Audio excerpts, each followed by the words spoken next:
It's time to breathe again on the Breath of Fresh Air webcast on YouTube. I am your host today, Charles Taylor, and we have some topics to cover before Thursday night football starts. So let's get right to it. Speaking of the NFL, week one happened last weekend.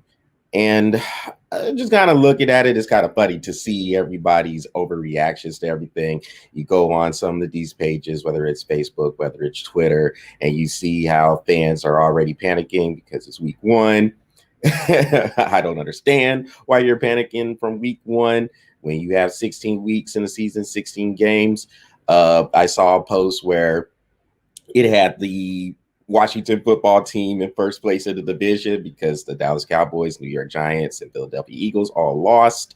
So, and that there's a post for you right there. My team, the 49ers, they lost to the Arizona Cardinals, but to me, no reason to panic. I understand how people react and they see how a game went, but there's a lot to be decided. So there's no reason at all to panic about what has happened after one game. Kansas City, they looked impressive against Houston on last Thursday night. Let's see, the Vegas Raiders, they won against the Carolina Panthers. I just kind of trying to go through games. Yeah, Cam Newton looked pretty good in his debut with the New England Patriots. They ran the ball a lot. Looks like Bill Belichick is going to implement a scheme where they're going to run the football and play good defense. But again, if anybody can make these adjustments, it is Bill Belichick. Seattle looked good against Patrick's team. Atlanta, sorry, Patrick. And the Saints beat the Buccaneers. So Tampa Bay started off 0-1. Uh, Look, let's just let things play out, at least for the first month. No reason to panic after game one of the season. But everybody is all about the now. Everybody is so reactionary to what happened at the latest time. So I get it. I understand why everybody is like that. Or actually, no, I take that back. I don't understand why everyone is like that. But that's how people are. They get concerned after one game, after one series. It There's no reason to. Just let it be.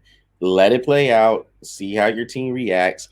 And after the month of September, after the first four games, then maybe you could make some forecasts. But one game, especially in a COVID year, and it's not like COVID years happen all the time, but in a year where everything is uneven, things are just not quite normal like we're used to it being. Anything can happen.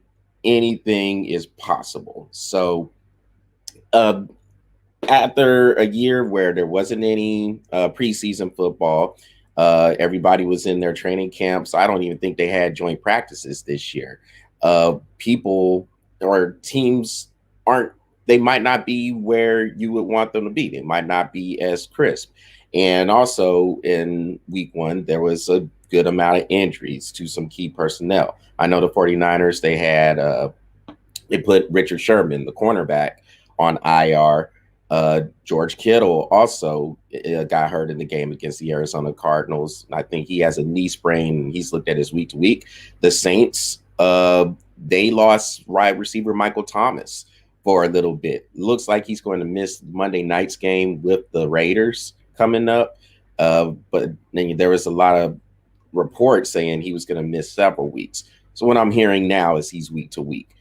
And then you had Le'Veon Bell, the running back for the New York Jets. He's slated to miss a few games, a hamstring injury.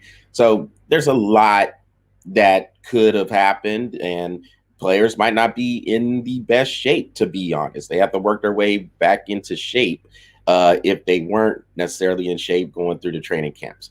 So there's a lot of stuff that's going to happen. There's a lot of stuff that did happen in week one, but there's no reason to panic. Let things play out. Let's see how things materialize before we want to start saying the season is over after one game.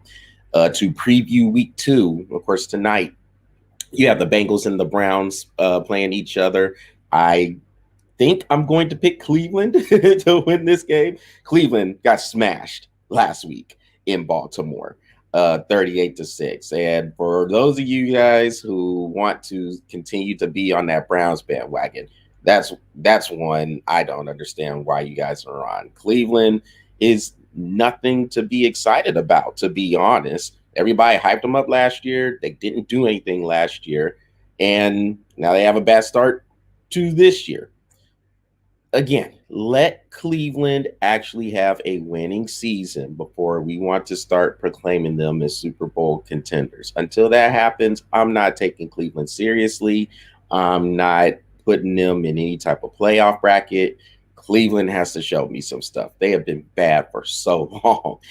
So they have to show me something before I start looking at them like a team who could contend for the playoffs. Maybe that starts tonight against the Bengals. The Bengals probably should have beat the LA Chargers last week, but a few things happened at the end and it cost them the game. So we'll see if Joe Burrow and company can continue to show improvement, show like they're ready to contend themselves in the AFC North, although that division is going to be tough with the Baltimore Ravens and the Pittsburgh Steelers in it as well. So it'll be an interesting game tonight, but I think I'm going to pick Cleveland to win by, I'd say, about 6 or 7 points.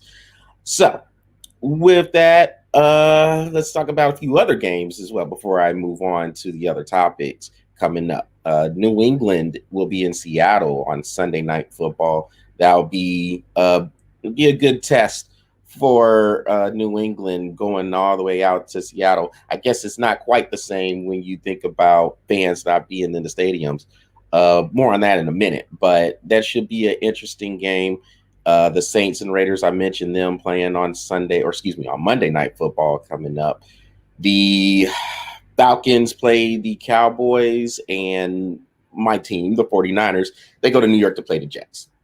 Should be a win, but again, COVID year, things are a little bit uneven. There's no telling how these games will play out. So there's some interesting games. I think the Broncos play at Pittsburgh coming up as well. So there's be some interesting games to see coming up for week 2. Also, let's see, there's another game that I was thinking about in there. The Lions, the Lions and Packers. Yeah, I think the Lions and Packers would be pretty interesting as well. Green Bay, they're coming off of a good win in Minnesota, and the Lions are coming off of a bad loss against the Chicago Bears. They had that game. They were winning 23-6. They let the Bears come back and win that game. Although Detroit should have they should have won the game anyway, but they dropped a touchdown pass at the end. So it looks like it's the same old Lions, unfortunately, like it's the same old Browns, I guess. But the Lions, they're always there. They're always hanging in. So I don't think that game will be as easy as everyone might think. But I still think the Packers will win that one. So it'll be an interesting week 2 coming up, starting tonight with the Bengals and Browns. And of course, we'll be here to talk about it next week.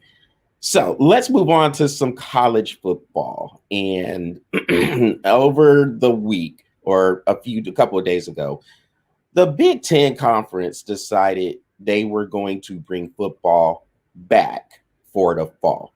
Now, if you recall, they decided a little bit over a month ago, that they were going to cancel fall sports altogether. First, they said they would do conference-only games. Then they said they're going to cancel fall sports altogether. Now they come back and say they're going to bring football back for the fall. So what this tells me, and what I think everyone else should get from the Big Ten doing this, is number one, they're not worried about COVID. I'm sorry.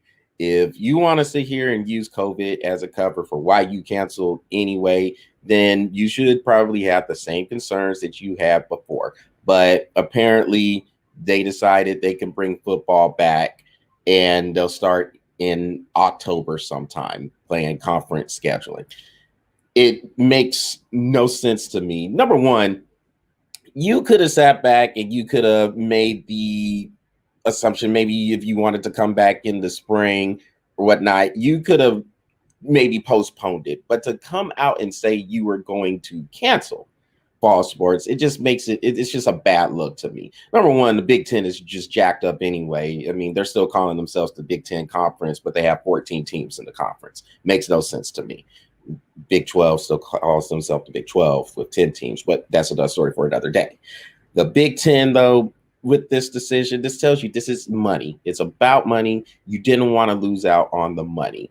Just come out and say that. It's okay to admit you want to get paid. Look, the other conferences, the SEC, the ACC, and the Big 12, they didn't cancel. They just went to conference only scheduling, but they intended the whole time to play football. So they never came out, made any decisions to cancel sports. I think the Big Ten felt like they were going to be leaders in this whole thing, and it just didn't work out for them. So now they come back with egg on their face saying we're going to go ahead and play football. This is about money. COVID, yes, I get the concerns. I understand where COVID would be a concern, but for the Big Ten to come back and do this, it's just, to me, it's garbage. I'm happy that football is gonna be played. So the sport part, the fan in me, is all about them coming back and playing football. But if I'm thinking about this logically, this is a bad look for the Big Ten. You looked at yourself as trying to be a leader, and you decided that you were going to cancel fall sports. You thought other conferences would follow. Pac-12 did, but the Pac-12, they're never really leaders in anything, to be honest, when it comes to sports, in my opinion. But if you're gonna go and you're gonna make that decision, trying to call yourself being the leader, I would think you would want to talk to some of the other representatives from other conferences to see what they were going to do, and just kind of make your decision based off of that. I guess where I'm going with this is I just didn't feel like the decision to cancel was really calculated. I think this was a rush decision. I think this was something where they really just panicked. They looked at what was going on and how close the season was going to be. They might have had a few concerns about how they were going to have fans in the stadium, and they just decided they were going to go ahead and cancel. But instead, the other conferences besides the Pac-12 decided they were just going to go to conference only scheduling, and they were going to go ahead and play. And now the Big Ten wants to come back and play football now too. And then back to the Pac-12, you have the Pac-12 talking about they may be back in November. This season is in all kinds of flux. I have no idea right now how they're going to do a national championship, how they're going to do a college football playoff. It just looks like everything is a hot mess because these conferences, in particular the Big Ten, want to take it upon themselves to go ahead and cancel, but now they're back. So again, to me, bad look for the Big Ten. Terrible look for the Big Ten. You cancel and then you come back. And when you canceled, you cited COVID concerns.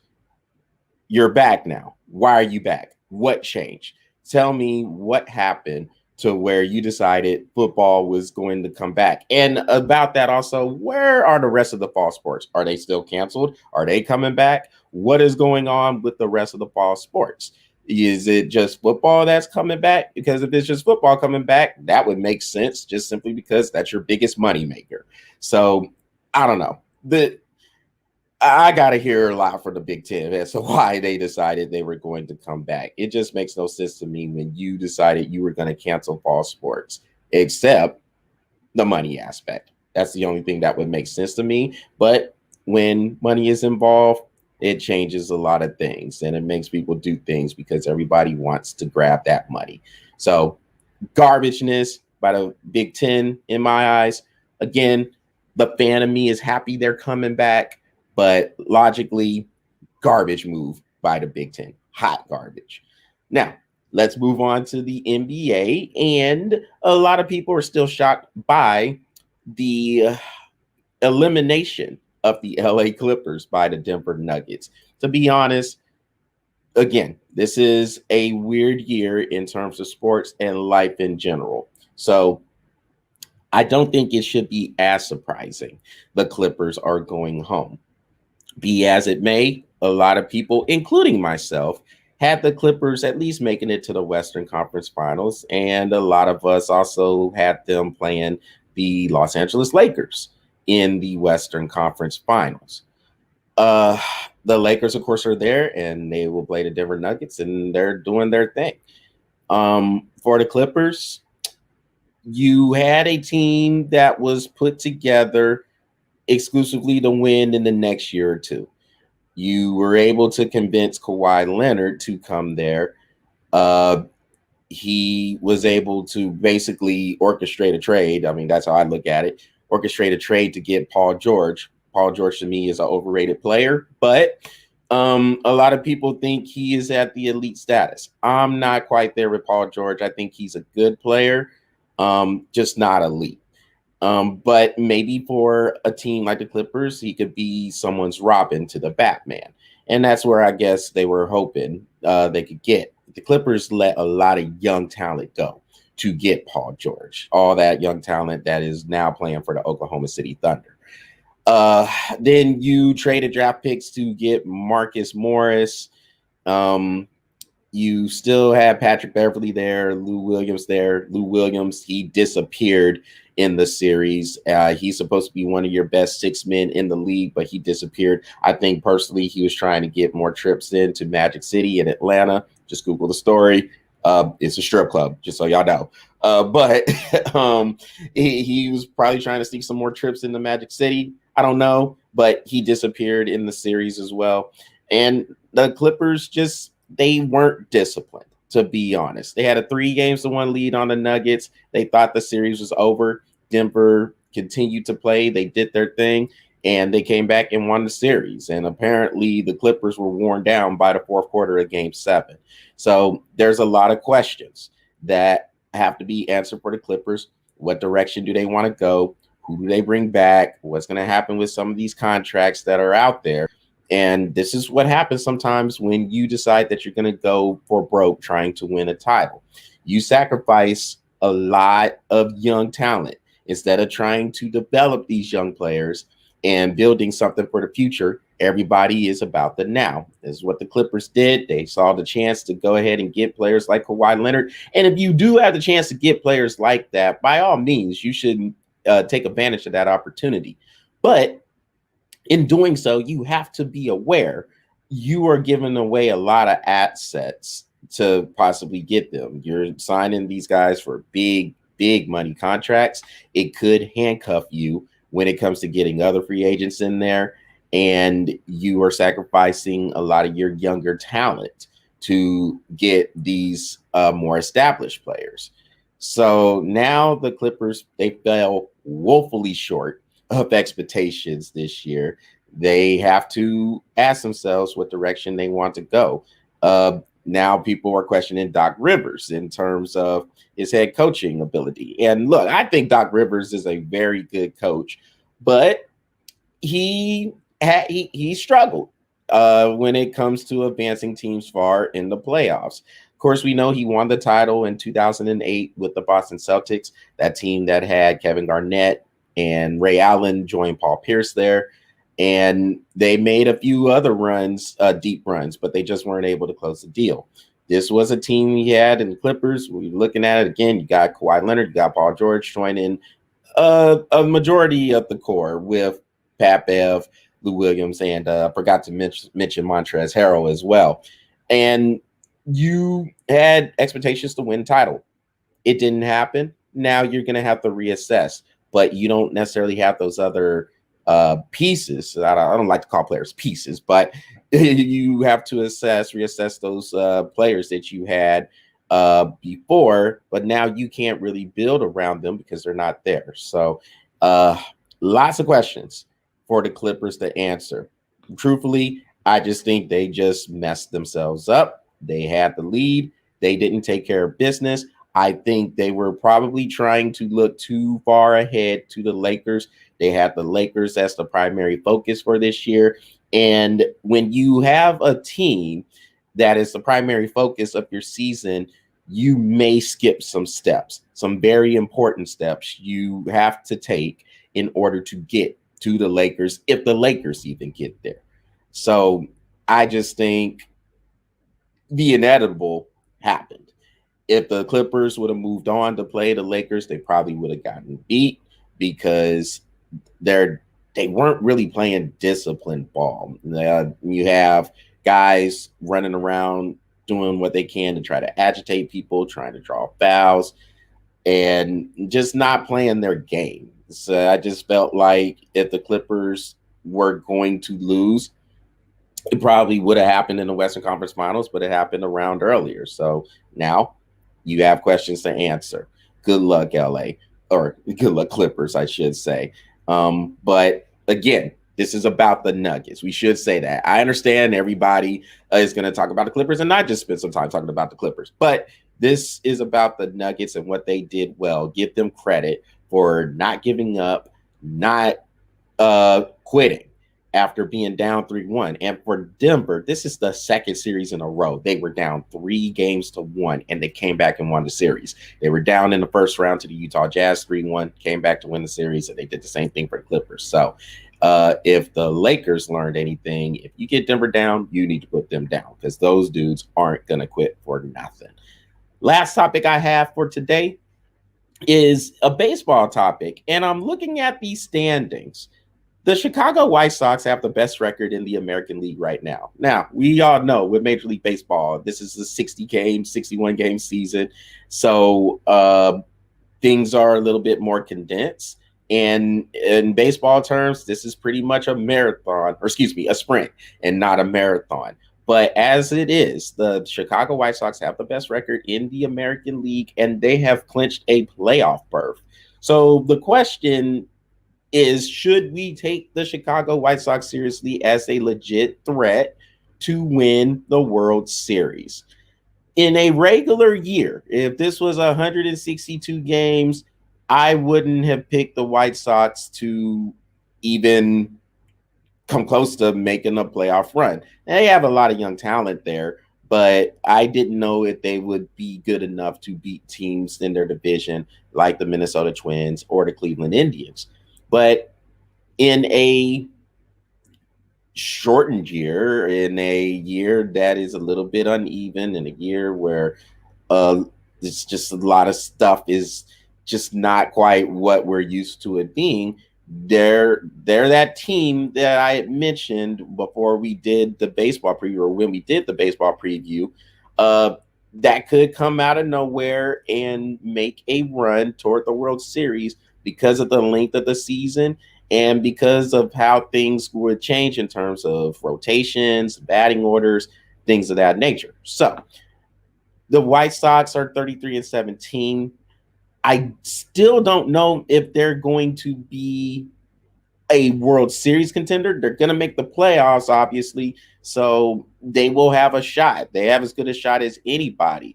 Now, do I think they can beat any of these other teams this year, in this particular year? Yes. Yes, they can make a run.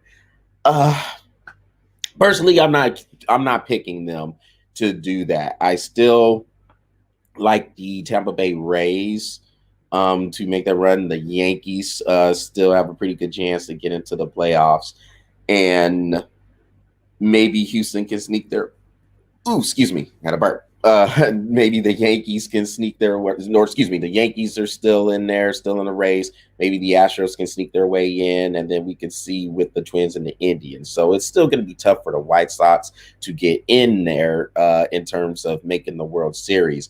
But look, they're dangerous. They're playing well. They have a good pitching going on. They have a pretty potent lineup. So look out for the White Sox. And again, nothing would surprise me in this particular year because everything is just so off kilter.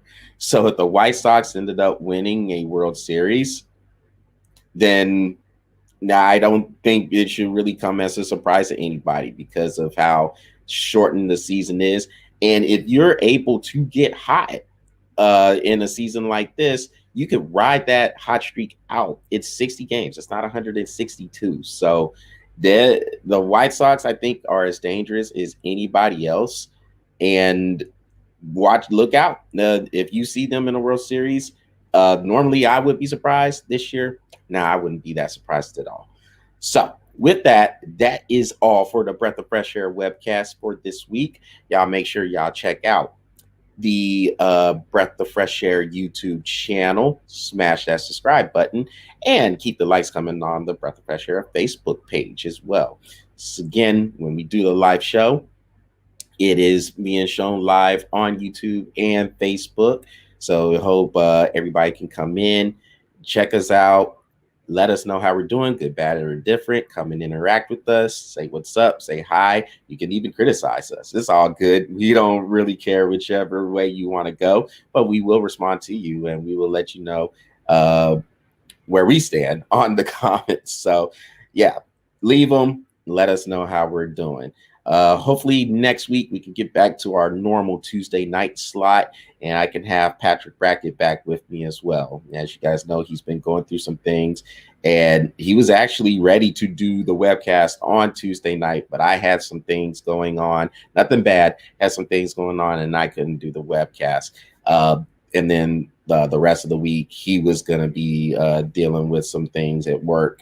So he couldn't join me, but hopefully we're back together next week and we could be back on our normal spot of Tuesday night. So until then, everybody enjoy Thursday night football. Enjoy all the action that is going on. Oh, and by the way, quick hockey note, the Dallas Stars are in the Stanley Cup Finals now. They knocked out the Vegas Golden Knights. So that's big for me because I live in Dallas, Fort Worth, and there's a lot of people who are excited about their Stars. So lots of sports going on.